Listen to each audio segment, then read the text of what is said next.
Hey everyone, welcome back to the Playing with Power podcast, the issue-by-issue retrospective on Nintendo Power Magazine. You're tuning in for volume 81 from February of 1996, and this is part 2. You're picking up at the halfway mark. We're on page 55 at the Epic Center.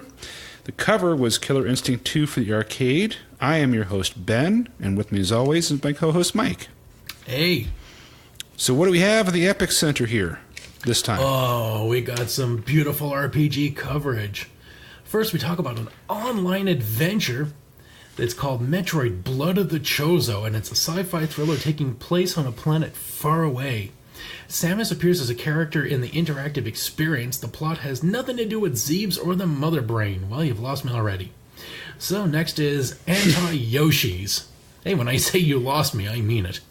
So it says, some things are just too good to be true. In case of Yoshi, that eternally cute and friendly dino from Mario and Yoshi's Island, there's a dark side unknown before now. In Super Mario RPG, a new character is introduced who is the antithesis of Yoshi. He's a dinosaur called Washi.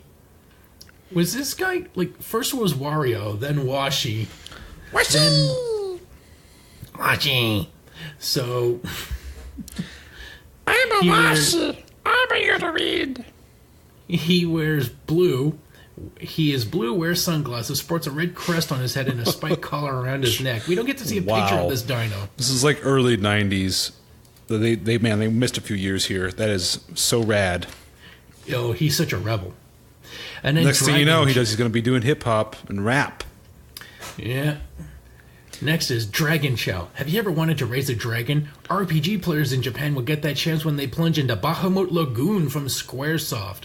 One of the unique aspects of the Final Fantasy-based game is that players cultivate characters and raise them to new levels. In case of dragons, one of these ways is to increase experience is through diet. So it's like Monster whatever, you feed the dragon and he grows strong. I don't know if that's the insert we're looking at, because it looks like a mage is summoning a nuclear strike. You think in Japan they'd be a little wary about that, but... And then we get to see a whale of a tale. If someone was to ask you what the top-rated game scored by the evaluators at Nintendo was, you might think it was Super Mario World, Yoshi's Island, Donkey Kong, or The Legend of Zelda. Good guesses, but all wrong. Number 1 on the in-house charts is an RPG from Namco that was released in Japan, Tales of Fantasia. Oh, that's what we're looking at.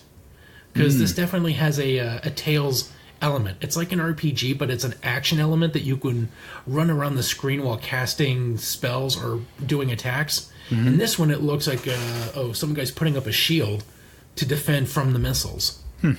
So the Tales games are very good in the ones that I've played.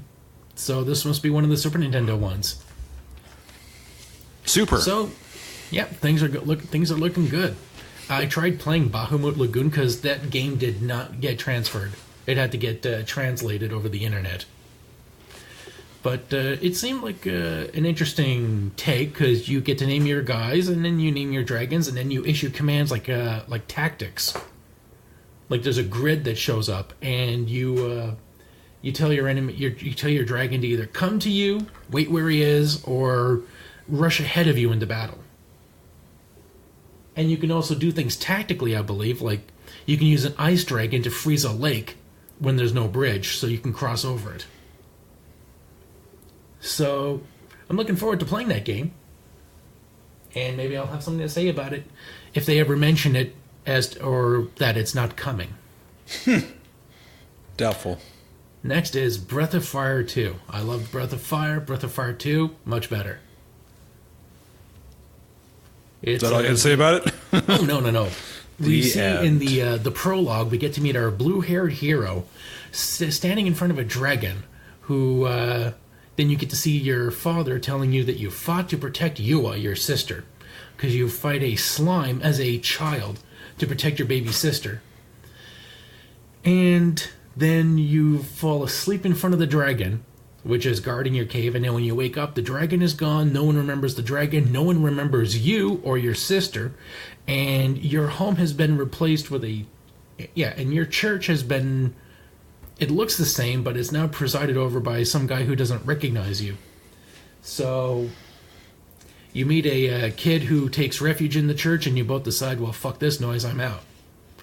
And you end up running through a cave to escape the town, but then you find this thing moving in the darkness, and then when you finally meet it, it's the tail of a huge demon which instantly butchers you.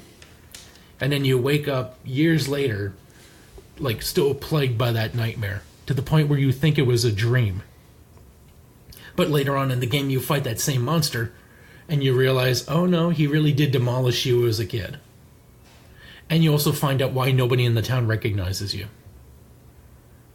But in the when the game itself begins, you begin in a town called Home, which is hilarious because it's not even your birthplace. Like, the translation on this was not good. It didn't impact the game, but it fucked up and made some very funny things.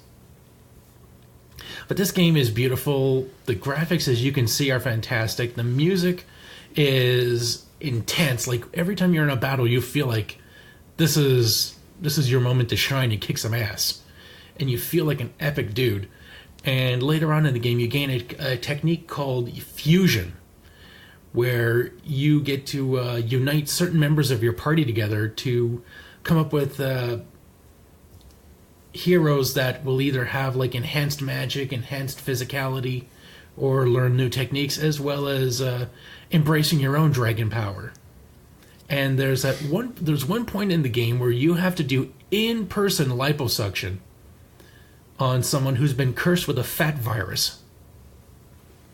Like, she's gotten so fat she can't leave the bed, so a wizard shrinks you down, you put yourself in her body like the Fantastic Voyage, and you end up fighting fat monsters. Sounds like my everyday life. Look at a slice of pizza and I'll have gained a pound. And then there's another one where you have to do a cook-off in a frog castle. So you end up going through the basement, catching all these different things like worms, the capital flies. of Quebec. You prick. No, actually, screw the French. I'm with you. So, apparently, in the Syndicate already got rid of it entirely. So yeah, they didn't just separate, economically and nationally. They put booster rockets in the basements, and they just took the fucking landmass with them. Yep, they sent it into the sun. So in the Frog Castle, you beat like flies and worms and cockroaches to make a frog buffet. And then you get roped into being the taste tester, you end up barfing, and all the hard work you did was for nothing. So it's a fun game, lots of comedy in it. It doesn't take it so serious at times, although it does, because it becomes clear that there's this church which is taking power all over the world, and it actually is taking the power of people's faith in it to turn its priests into monsters. It's like Santa Claus. Or Catholicism. Or specifically evangelicals. I thought if you didn't believe in Santa Claus, you didn't get any gifts. You have to power them with your beliefs. Yeah, it's just like fairies. If you don't believe in them, then they shrivel up and die in the forest. I see. So, and another cool mechanic is you get to create a town, and you can walk around finding different people of different talents and have them come to your town. So you can have it with blacksmiths of varying qualities, or people who run item shops. So you can end up buying like some of the best weapons in the game in your own town. And if you play your cards right, it becomes a flying fucking fortress.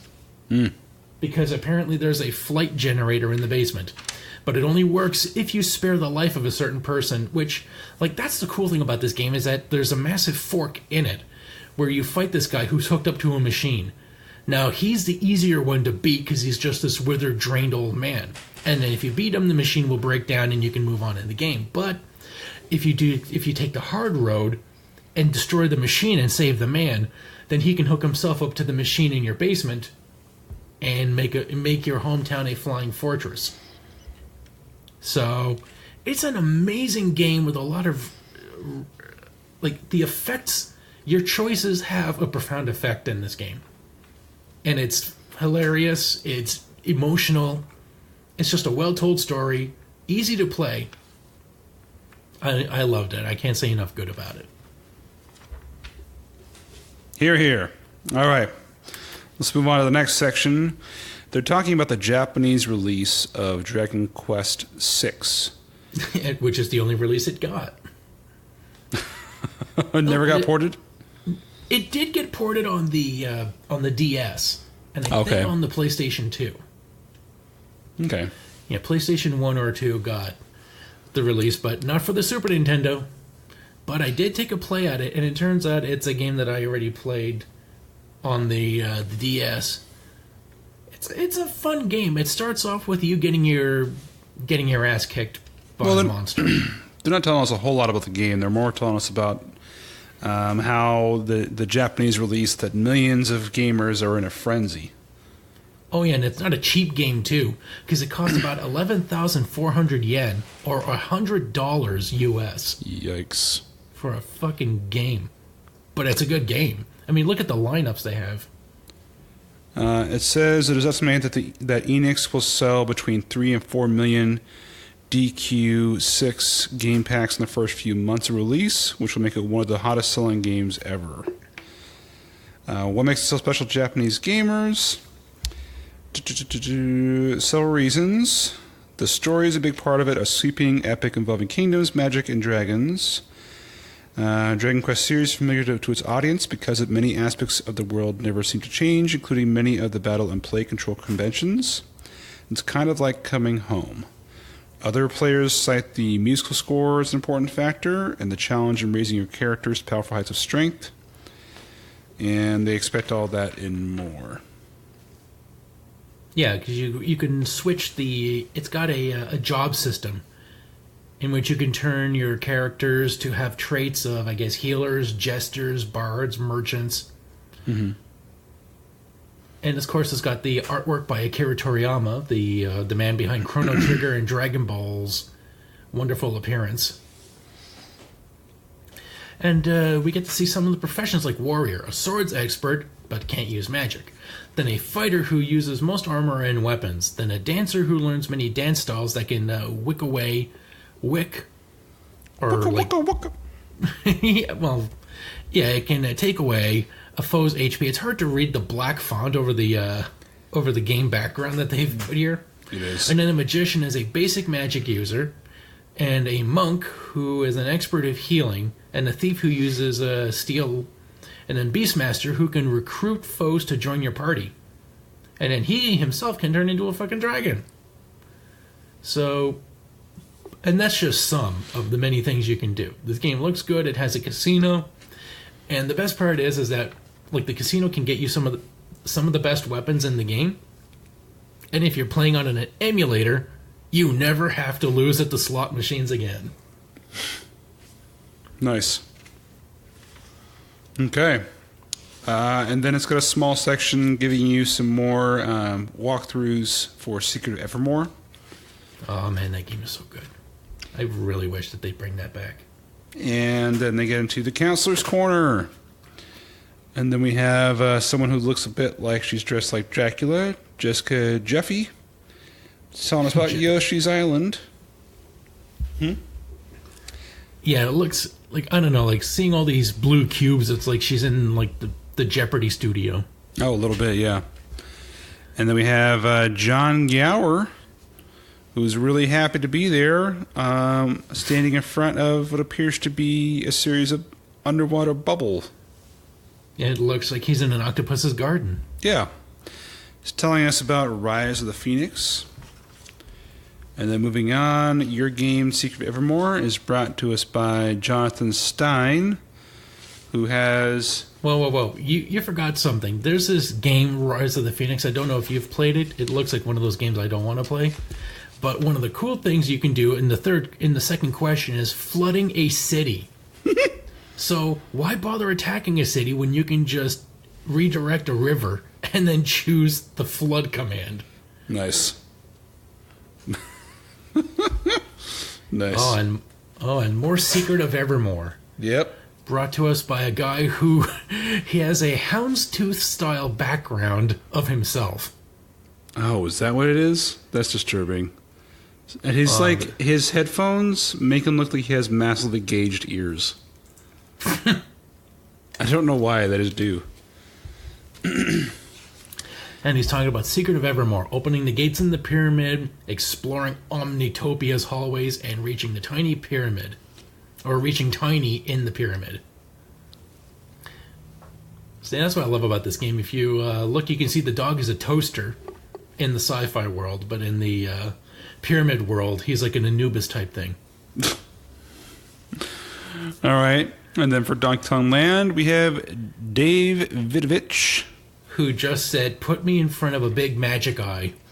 He said, "Please go murder Dave Coulier and give me all of his sweaters, and I will wear them for life." And he did. I'm going to take his heart and cut it out. Yep. All right. And now here's the game I didn't get a chance to play. It's Nestor's Funky Bowling for Virtual Boy. Remember Nestor? We sure don't. We haven't put him in a comic in about 2 years. Oh. So wait, we're now introduced not just to Nestor, but his twin sister, Hester. What? That's right. He's got a twin sister, so it basically looks like Nestor with a ponytail, if you look on page 75 in the middle there.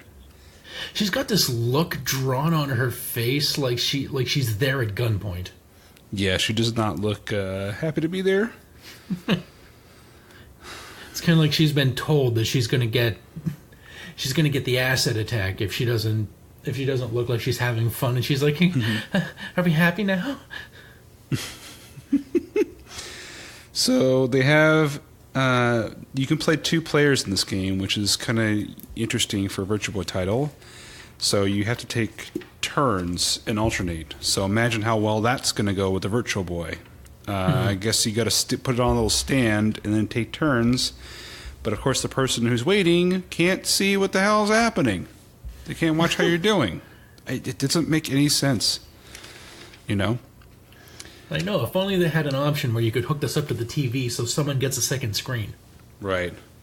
It's something at least, you know? Be able to see like what's going on. So they have different terms here depending on your score. So if you get below a 90, you get a gutter putter. If you get a score of 90 to 200, you're a pinhead. If you're a 200, 270, you're an alley cat. And if you're a 270, 300, you're a lane brain. Okay. So they have different play controls that you can test out. And then I'm trying to figure out how this game is played exactly. Fun side of physics. So it actually looks like it's got decent graphics. So it's got obviously got 3D of the bowling alley lane all the way down to the pins. And you've got Nestor or Hester, horrible name, in the front, which is a sprite, bowling for you. So it says where to begin, and it's telling you how to bowl essentially in real life. And then it's telling you how to get through a split, and you see an amusing animation of, I believe, Nestor in the air with his legs split apart on top of page 77. It looks like he's being cast into the bowels of hell. Yeah, he does not look happy. It looks like he's got a frown on. He looks like he's got like a pained look on his face. That's why they're both upset. They've been forced into a Saw-like game where one of them is going to, like, the floor is going to open up every time they miss, and only one person will be left standing. Or they're being held captive by a wizard who will cast one of them to hell. Nice. And I've already made this game more interesting than it has any right to be. Pretty much. It's a pretty basic bowling game. And in practice, you can choose like different bowling variations, you know, so you can practice how you're going. So just to give you an idea, some of the scores I got at the time. So from publications, It got 2 stars out of 5 from Next Generation, 2 stars out of 5 from the Daily Gazette, and from Nintendo Life they got 7 out of 10, and from All Game they got 3.5 out of 5 stars. So some mixed results. Let's say the eye pain was got. Let's see here. They mentioned the eye pain in Virtual Boy in general. Challenging and fun at first, but became easy after a few games. That's what GamePro said. The graphics improved the game, and adding that they became repetitive over time. And let's see here. They do not show off the Virtual Boy's 3D capabilities. And they said they questioned the value of video game based on such a repetitive sport as bowling. And of course, Nintendo Power praised it. And then did say the 2-player mechanic was awkward. And yeah. It does not have a save function or additional game modes. So even if you did waste your time getting good at this game, you got nothing to show for it. So even at the time, they were basically saying, yeah, this isn't enough for a full title. It's basically a mini game. And I do like that they actually took Nestor and reused him in a game. He had his own game. So they decided to take a character that was created by Nintendo Power and was the personification of Howard Phillips as a child and put him into his own video game. What I would have liked to see is if they had a bunch of different sports, like Nestor Party. Nestor Party? I think you're right. That would have made this game great if, like, it's obviously a mini game, so if they had, like, Nestor playing air hockey or ping pong as well against his sister, and if the Virtual Boy had, like, a link function where you could, like, play against each other, that would be fantastic. Mm-hmm. That would have made this thing, it would have been, like, at least a good effort, a good use of it. Or at least, like, not on the Virtual Boy at all. Yeah, just take all that idea and put it on the Super Nintendo instead. Matter of fact, they should just take, it would be cool if they actually just had Nestor pop back up as like a extra character in Mario Kart or something these days, or Mario Party. Yeah, they've already got everything in there. Just bring them back. They got the Nintendo Power podcast. I mean, for fuck's sakes, they could have like a Nestor type, like someone portraying Nestor as a character. Well, I remember in one of the Mario Karts for, I think, Game Boy Advanced, one of the characters you could unlock was Rob the Robot to drive the karts. So, not impossible. Is there a super move where he spins around and picks up one of the carts that's behind him and turns him around? No. Fuck me, right? Mm-hmm. All right, let's move on to the next game here. This is for Super NES, Prehistorik Man. You didn't give me this game, did you? You said you played it. You said you thought you'd played it. Yeah, and I stand by that statement. So you haven't played it? No, I was playing the other games that you gave me instead. You give one game. You play one game. No, I played Dragon Warrior. You played it again? Well, yeah, I want to make sure what it was. Oh, I see. Because, there were so many Dragon Warriors, I didn't want to get the plots confused. Well, fair enough. Here's what it is. Prehistorik Man is another caveman game. Enough said. Yeah, you want to play Joe and Mac minus Mac. But wait, he's got sunglasses and sneakers on. That makes him cool, dude. He is a radical hombre. Mm-hmm. The next game is a game called Ardy Lightfoot, and it's made by... They're going through all the Titus games right now. So I didn't get a chance to play Ardy Lightfoot that much, but I did watch a video review on it. It's a pretty nice-looking platformer with a animated character that they created for this game named Ardy Lightfoot. And he has a little bird friend that runs around with him named Peck. And so Ardy's main form of attack is to throw Peck at people and, smash them and whatever, right? That's his main form of attack. If Ardy gets hit, he loses, Peck goes away, essentially. And if he gets hit one more time, he dies. So if you're just plain old Ardy, you have to rely on an attack where you Essentially, you have to jump on someone using like your tail that you have to like spin wildly. So obviously you don't have to do the controller; you just jump and press a button. But it's a little hard to, I guess, target it just perfect. And so they talk about a little bit here. With few exceptions, you must defeat most major enemies using Ardy's tail jump attack. Unfortunately, the game's play control shortcomings make these confrontations tough. So, from my little limited experience of playing the game myself, it seemed like a well-crafted platformer that had good music, good animation. It was challenging, but not so challenging that it was frustrating. It's generally well received, and it's one of these like hidden gems, where there's tons of like mascotted platformers coming out of the time. This is late in the Super NES life cycle, so it never got a sequel. Hasn't lived beyond this, but my understanding is a pretty decent game. Yeah, these characters look great. Like we see an owl pirate. He just looks cool. And then one other guy seems to be piloting a fucking building. Yeah, I don't know what's happening with that. That's interesting. And on the next one, we've got SOS Sink or Swim with a guy who looks like an anime Lego. Yeah, that guy's weird. So I didn't play this one, but I did watch a video about it. It's essentially like...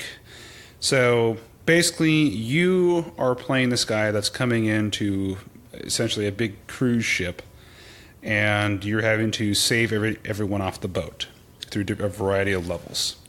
Everyone on the boat is a complete idiot and is basically a lemming and will just walk straight into whatever's in front of them. And that absolutely will mean certain death by falling off something, or getting burned alive, or drowning, or getting smashed by something, right? So you, as playing as this guy, you have to safely navigate them by hitting switches and activating different things to make sure they will climb up a ladder and make it to an exit hatch and safety. So it's sort of like Lemmings, but instead of you being like controlling every little guy, you're controlling one main guy and opening up doors. So it's kind of like a cross between Lemmings and like Lost Vikings, I would say. Or Mario Mini Madness. Speaking of which, check out the bottom left of page 81, and it looks like you actually have Mario Minis. I don't know that game. You never saw Mario vs. Donkey Kong Mario Mini Madness? It was like there was like two games for the DS. I must have missed it. And it was basically like little mechanical wind-up Marios go marching along, and you have to pilot them to get to a door. Sounds familiar. Anyway, if you look at the bottom of page 83, then you'll see on the like near the middle of the page, like the middle of the magazine itself, it looks like you've got some mechanical Marios there. Oh yeah, you're right. They kind of do look like Mario. And next up is Sports Scene with a green golfer. Mm-hmm. Literally green in the face, like you're golfing with the Jolly Green Giant. Mm-hmm. And that's all I want to say about golf. Some of these golf courses look like pickles. Hey, listeners! If anyone out there is into sports games from the mid to late 90s, and you're interested in being our official sports scene correspondent, please reach out to us, playingwithpowerpodcast@gmail.com. We're also going to be skipping past an NBA Live 96 game where they've scrunched up a horrible aspect ratio of a basketball player and made it pixelated to the point where I want to vomit on the page. And at the bottom, I really thought I was looking at Steamboat Willie on the basketball court. Apparently, this game is for Game Boy, and already you could tell you just need to avoid it. And the last game that we're going to skip over is FIFA Soccer 96, also for Game Boy. FIFA Suffer, indeed. Yes, FIFA Suffer 96 for Game Boy, and because it's for Game Boy, you also know to skip it entirely at this point. All right, now that we've breezed through the sports scene, let's move on to the Power Players Challenge, which is now called the Arena. And the number one killer instinct is a Canadian from Kitchener, Ontario, with a top score of 1,062,800. All right. What does that mean? What's that number? How do you get... there was a score in Killer Instinct? I had no idea. Man, that's the first I've heard of it. Interesting. So, we are now playing February of 1996 with Ardy Lightfoot. What do you do when you find a piece of the rainbow? And it says, well, you get nice graphics and a good play control system. However, not much innovation, lots of repetition. So it looks like a simple, fun game. Mm-hmm. Jack Bros Virtual Boy, which we already talked about last issue, says Race Against Time and Terror in Atlas's first Virtual Boy adventure. They say good graphics, the clock keeps things moving. More challenging than you might expect. Passwords. And they said poor text. Fairies on Halloween? ? What? It's like a talking cat? Yeah. Mech Warrior 3050. Mech Warrior returns for an in-depth look into the future with a terrible screenshot which looks like two turrets facing off. And it says, cool theme, good control, password for saving progress, very tough at first with a sharp learning curve. Mega Man X3. X marks the spot for Mega Maniacs. Plus, for positives, they said good graphics, play control, and lots of action, fun. However, if you played one Mega Man game, ... You know, as far as negatives go, that's about the best you can give. Yep. It's like, it's a Mega Man game. If you didn't like Mega Man, you're not going to like this. If you did like Mega Man, it's more of the same. And you're going to fucking love it. Pretty much. NBA Live 96. Play with the best in the NBA on the road, but maybe not in your house. That's Game Boy. Ugh, lots of options, NBA logos and players. However, the Super Game Boy option performs poorly. No shit. NFL Quarterback Club 96 for Game Boy. Zounds! Where did the Quarterback Club go? They said easy to learn, new teams, however, no Quarterback Club skill events, no Super Game Boy enhancements, poor sound. What do we know about Nestor's Funky Bowling? Nestor finally sneaks into a real video game and it's a bowl. It says very solid bowling action, fun challenge, and practice modes. However, alternating play on Virtual Boy is awkward. Yeah, no shit, you should have thought about that when you made the fucking thing. Are we ever going to make a two-player game for this? Yeah, okay, how do we approach this? Like, are we going to do link cables or just have someone look at what we're doing on the TV? Because we got to find a way to involve the second player rather than have them play their own fucking Game Boy. Right. Well, I assume they'll be playing another better game while they're waiting to have their turn on this shitty one. Yeah, I'm going to be playing NFL Quarterback Club 96 while I'm waiting for my turn to do some funky bowling. All right. PGA European Tour for Super Nintendo. Challenge Europe's finest golf courses and tour pros. They said good graphics and interesting courses, however, poor putting. Prehistorik Man. Caveman Sam must save the world. I'd rather play Serious Sam than Caveman Sam. Good graphics, play control, lots of variety, great fun. Wow, maybe we should get into this then. There's just some good praise on it. Great fun, especially in particular stages where you have special abilities. Oh, shit. However, the challenge isn't always very high, can be tedious at times, limited save feature. Well, you know, tedium isn't a problem on this podcast. I mean, come on, we read magazines. True. And the limited save feature, save states. Hello. And password isn't very high. Great, I can finish it quickly. Sink or swim.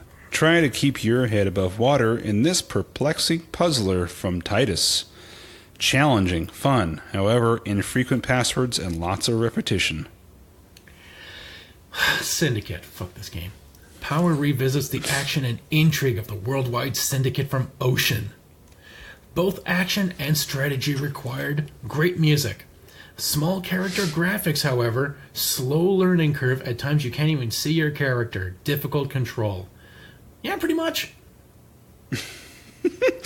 Toy Story for Super Nintendo. To infinity and beyond, there's nothing like Toy Story.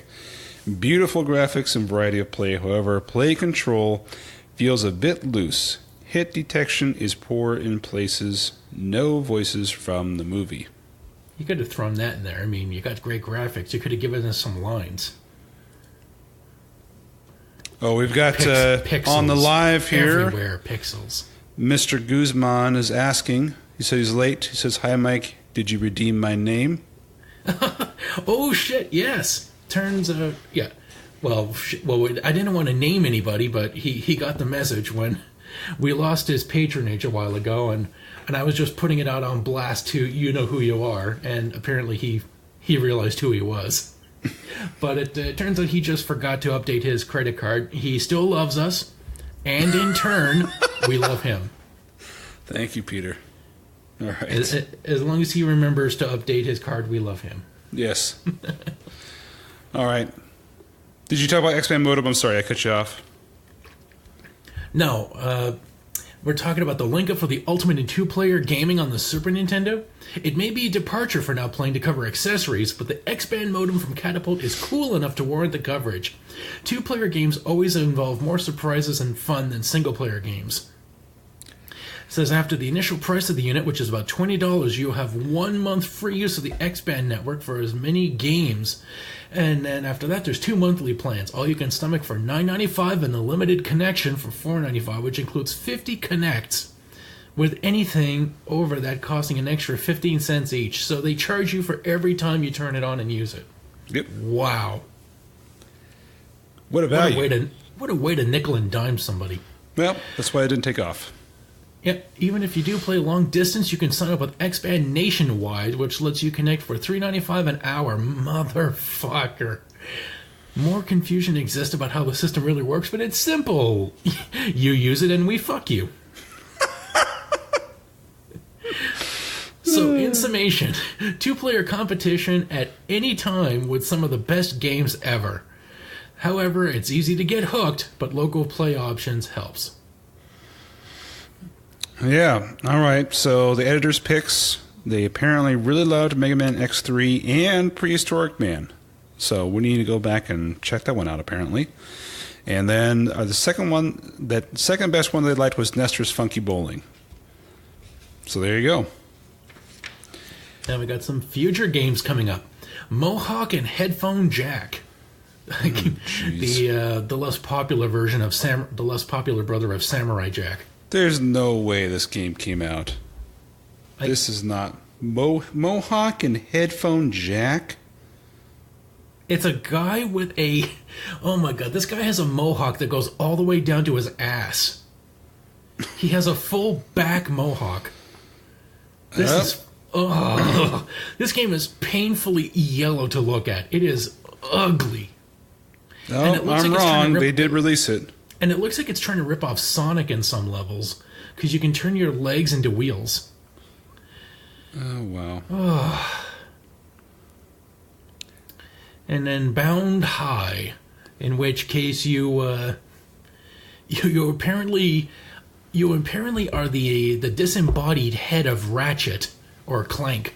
Yeah, Clank from Ratchet and Clank. Yeah, Clank. And you fly over this grid, and I guess things explode. The hell's happening there? I know, it's anarchy.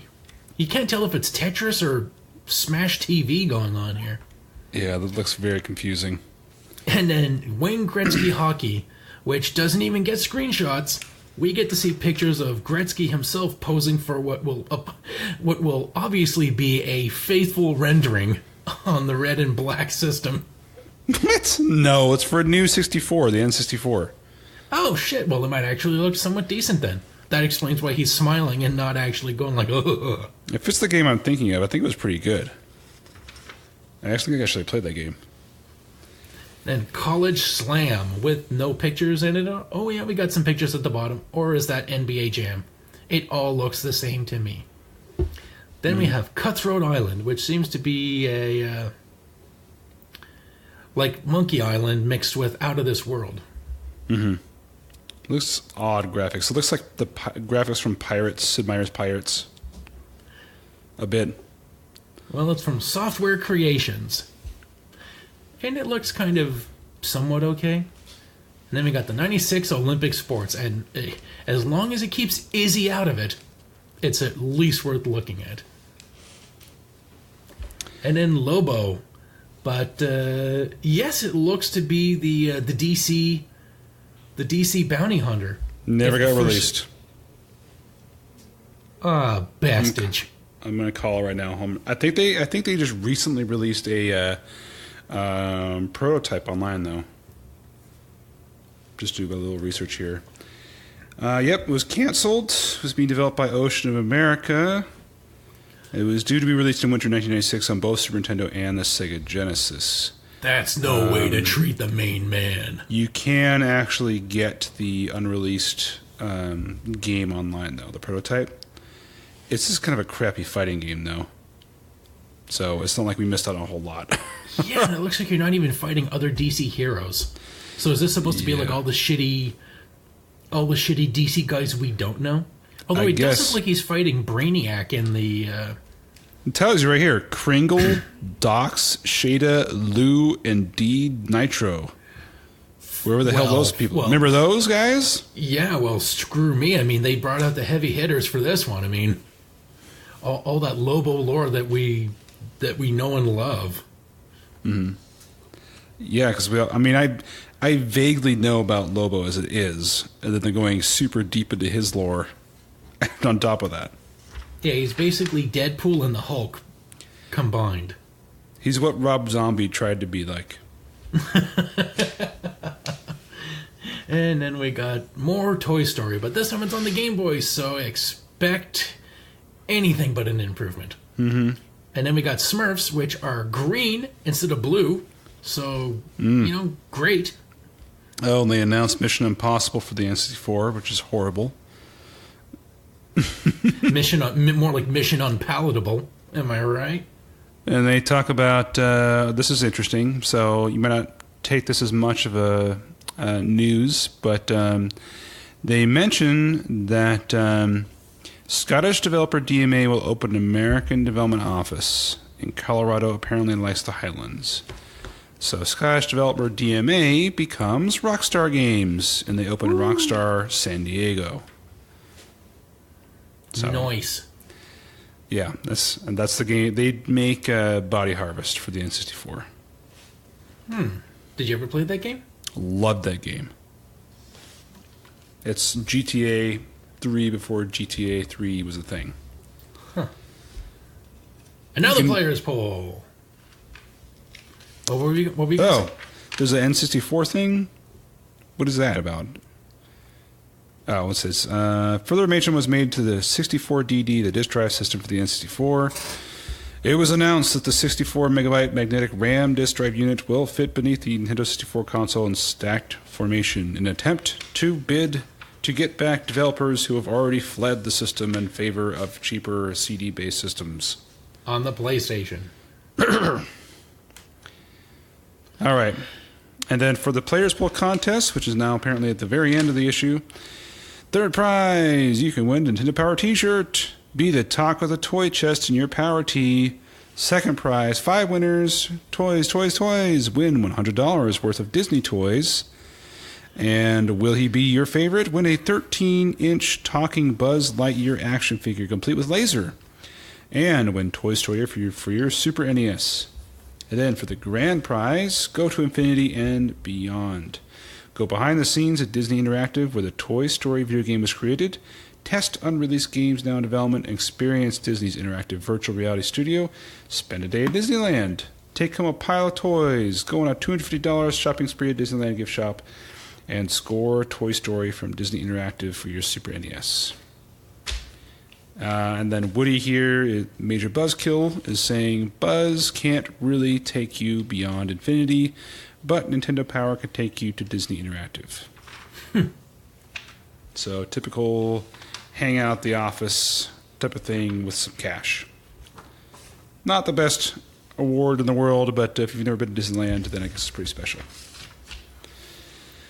All right, coming up next month, we've got the big game Super Mario RPG. The sore spot with Mike.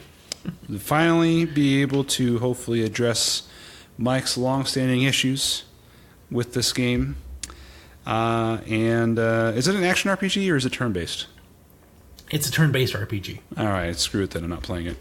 You will fucking... No, it's a turn-based with some action elements in which if you do an attack, if you time the attack, you can do an extra attack for more damage. Sounds awful. I'll keep playing. I'll keep playing Breath of the Wild Turkey. Thank you very much. All right, and then we have Cutthroat Island, College Slam, and then 3D Tetris Virtual Boy coming next. God, that sounds like a headache. And I will be attempting to play that. It's tough playing the Virtual Boy games real because you got to put them in the headset and all that kind of crap. So you're like, putting your VR goggles on essentially and alienating yourself from your family and whoever else is around you. And then I have a Bluetooth controller, got to keep plugged in. It's just a pain. But I'll try and do it. I'll try. Okay. Mike, what do you got, sir? You got to be like that kid from Evangelion. I won't run away. What do you got to plug, sir? I got the Graveyard Shift, the very well received Graveyard Shift, because now we are on iTunes with ratings. We have enough ratings to show up on iTunes, and guess what we are? 5 stars. Congratulations. Thank you. We have great guests. We watch horror movies. We talk about them, the good, the bad, and things that just make us say, what the fuck? And you were on an episode. You had fun. I did. Yeah, and this month of March, we are talking about George Romero's Dead series. We'll be watching the 4 movies he made in order. And we'll be talking about how we like these movies, how their impact on the genre was. But we're going to try to do it in ways that you haven't already heard a bunch of horror fans already talk about. Mm-hmm. If you've listened to this podcast, you know that I have a very interesting way of seeing things. That's saying it uniquely, yes. All right, and if you'd like to find out more from me, I have my own podcast as well. I'm doing it on my own. It's a short-form podcast called Repeat One, which is about songs you can play on loop and the music you can play on loop and the stories behind them.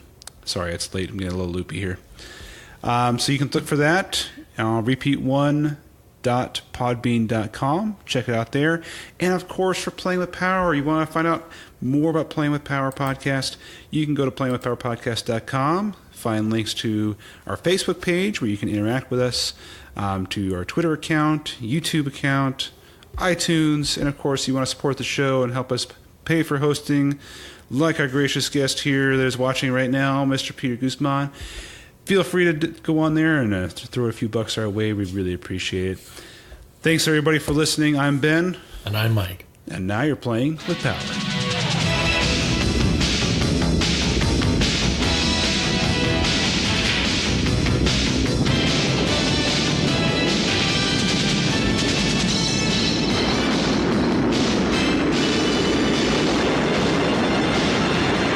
The Nintendo Entertainment System.